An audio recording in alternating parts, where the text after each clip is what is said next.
Hi and welcome along to AFTV Transfer Daily, the show that keeps you up to date with players that have been linked with a summer transfer move to Arsenal.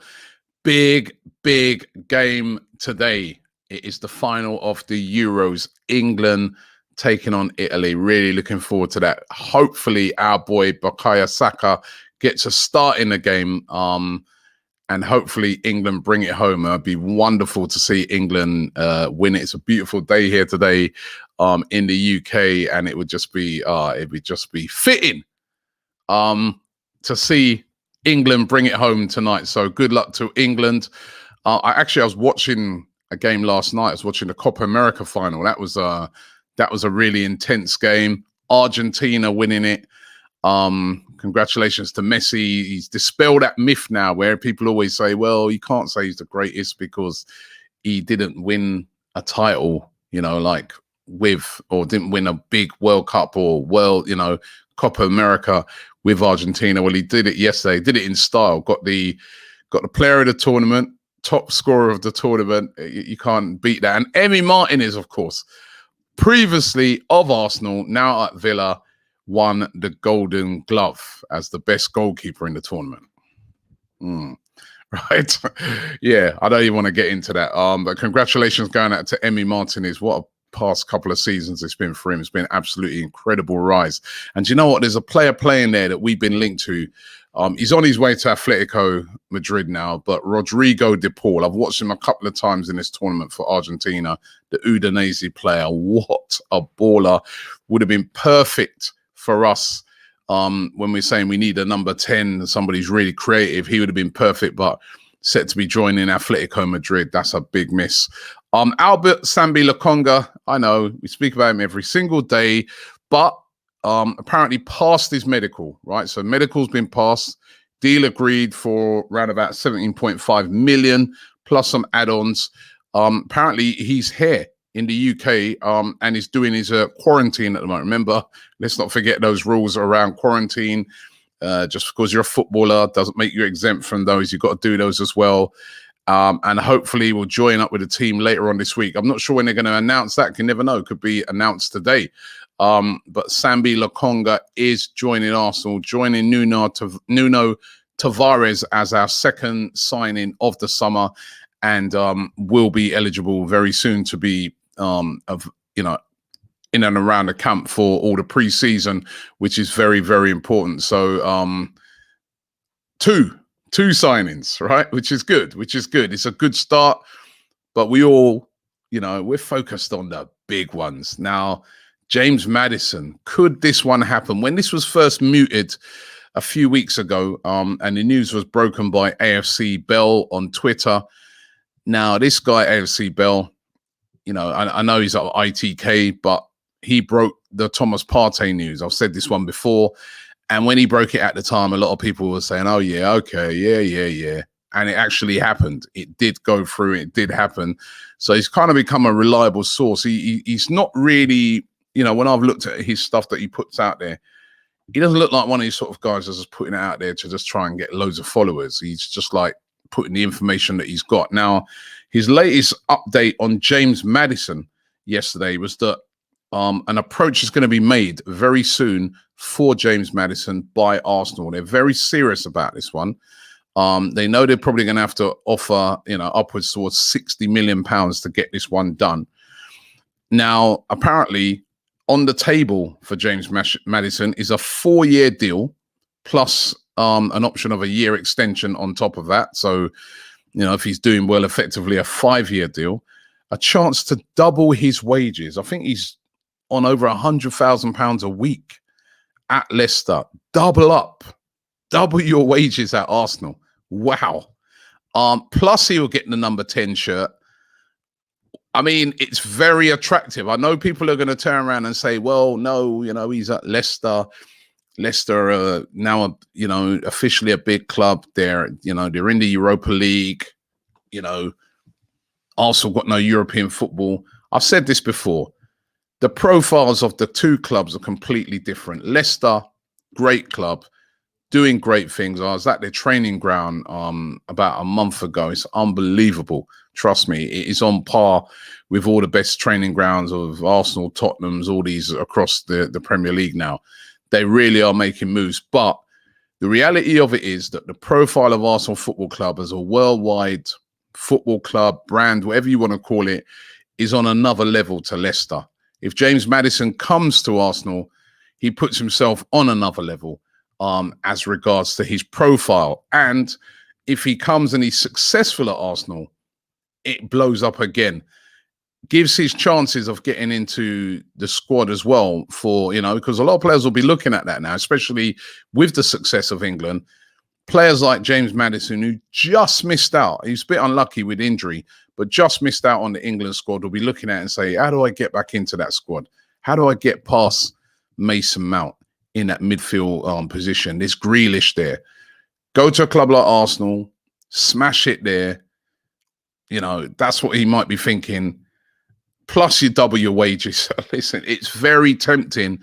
Of course, a lot of it will be down to Leicester as well. What are they willing to sell him for? If they are indeed willing to sell him. We've seen in the past that Leicester have been willing to sell some of their big guns. Harry Maguire is playing at the Euros and doing brilliant at the moment. Sold to Man United. It was a ridiculous fee, but they sold him and replaced him. They're very good at doing that. So they could be looking at it in the same way. Listen, we could sell him, get a big amount of money, and we know we can replace him, because they've been very good at doing that. James Maddison would be brilliant for Arsenal in their midfield. I think it's just the type of player they need. Great vision, scores goals from outside the box, something that we don't do enough. He's young and he's going to get better, and I just like his tenacity, everything. So it's going to be really interesting to see how far they pursue this. As I said, don't discount it, because this guy, he got it right on Thomas Partey. It was the same sort of thing that people were saying at the time, if even worse, when we were linked to Partey, saying, no chance. I guess the thing about the Partey deal is that Arsenal were able to go in and just trigger a release clause and get the deal done. In this case, it's not as easy as that. This case, you've got to deal with Leicester, and Leicester are going to want a lot of money for the player. So it's going to be interesting. And so interesting link. And to me, would be a great signing. I don't know what you guys think, but I think it'd be a great signing. Of course, there's also Jose Mawar. That's the other player that Arsenal seem to be really hot on at the moment. There hasn't been any approach made by Arsenal yet. They're obviously inquiring. It's a lot cheaper than going for somebody like a Maddison, but he's not Premier League ready. He's not played in the Premier League before. And we've seen with many a player, even players that have come in at Arsenal, even Thomas Partey himself last year, found it hard to get used to the Premier League. And we really need players who are going to hit the ground running, surely. But he's a lot cheaper. Now, the fact that Spurs, I spoke about it yesterday, Spurs are interested in him as well at the moment. Does that mean that Arsenal maybe might move a bit quicker on this one and try and see if they can get this one done as soon as possible? I mean, for you guys out there, who would you prefer? James Maddison or Jose Mawar? Which one of those two players would you prefer? I'd love you to let me know in the comments and the reasons why, because those seem to be the two players that are really being considered for that position at the moment. Unless, you could go for a cheaper deal. I spoke about him yesterday, Isco, available right now. You know what?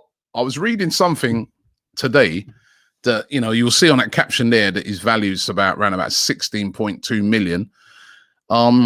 Actually, there's rumors coming out of Madrid that they'd be willing to let him go for as little as £6 million. 6 million for Isco. I think he says 28 there. I think he's just turned 29. 6 million quid for Isco. Wow, that's cheap. I know all what I said yesterday about him being a player that, he hasn't done it for ages, has he? He didn't make the Spanish squad. He's not the player he was. But £6 million, if you've got... I mean, listen, I guess the reason why that fee would be that cheap is that he probably command quite high wages.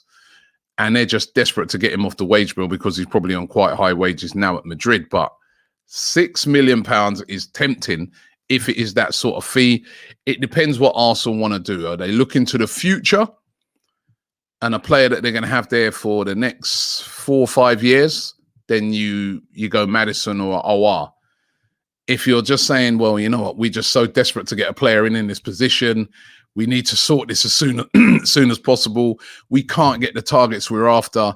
Somebody like Isco, and if it was a 6 or even say between 6 and 10 million, that's worth looking at.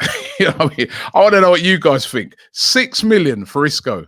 Would you take that? Would you say, you know what, why not? Let's get him. Right? It's be really interesting to know from you guys how you feel about that.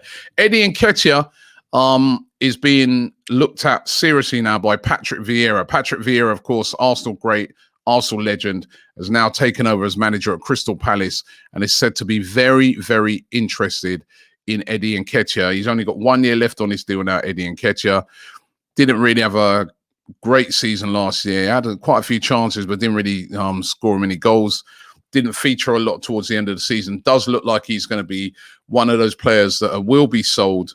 And Palace seem to be hot in for him at the moment. I wonder how much money Arsenal will demand for Eddie Nketiah. As I said, only 1 year left. That again reduces the amount of money they can ask. He's still only a young kid. He's a goal scoring, youth levels and stuff like that. Could be one of those players that just grow. So let's see how that one happens. There's so many players as well. We keep talking about players coming in, but there's so many players still for their futures to be decided. Ainsley Maitland-Niles, his future needs to be decided. There's guys like Reece Nelson, Hector Bellerin, Xhaka. I mean, so many players. Runarsson. Just left, right, and centre at Arsenal. It's a busy summer for Edu and Mikel Arteta. Trust me, and it's going to get even busier. We've got Ben White as well. What happens with that after the conclusion of the Euros tonight? So it's lots and lots of things. I think the transfer business is really going to hot up over the next few days. So let's keep an eye on that and see how that one pans out. So thanks for watching the show today. I will be back, of course, tomorrow. And there's one thing to remain to say, come on England for tonight. Bukayo Saka, love to see that guy lifting a winner's medal, and getting his hands on that trophy tonight. It'd be absolutely awesome. And the rest of the England team as well. Good luck to England for tonight against Italy. And it should be really good. Thanks for watching the show, and I'll see you tomorrow.